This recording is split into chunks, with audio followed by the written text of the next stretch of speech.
ঐতিহ্য আর আভিজাত্যের আরেক নাম টাঙ্গাইল শাড়ি। শত বছরের ইতিহাস বুকে নিয়ে আজও আপন স্বকীয়তায় টিকে আছে এই তাঁতশিল্প।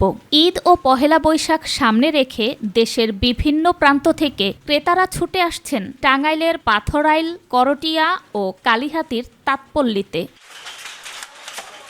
কারিগরের নিপুণ হাতের সুতোয় ফুটে উঠছে নকশা আর রঙের মায়াজাল।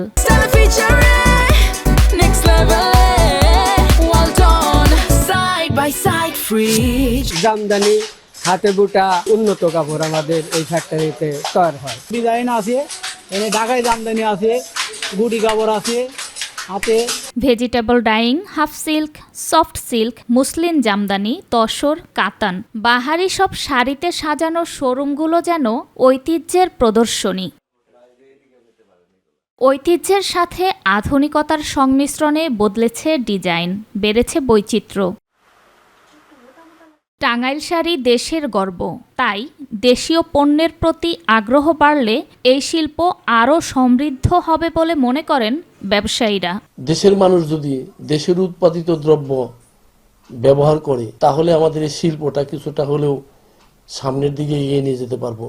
শিল্প বাঁচবে, শিল্পী বাঁচবে, দেশের অর্থনীতি বাঁচবে। আমরা যা বিক্রি করছি ভালো বিক্রি করছি, প্রোডাকশন যা ছিল সব প্রোডাকশনের মাল সবই বিক্রি হয়ে গেছে আমাদের। এখন বৈশাখের জন্য আমরা কিছু প্রস্তুতি নিতেছি। জিআই স্বীকৃতি ও দীর্ঘ ঐতিহ্যকে সঙ্গে নিয়ে টাঙ্গাইল শাড়ি আজও বাঙালির উৎসবের অনিবার্য অনুষঙ্গ।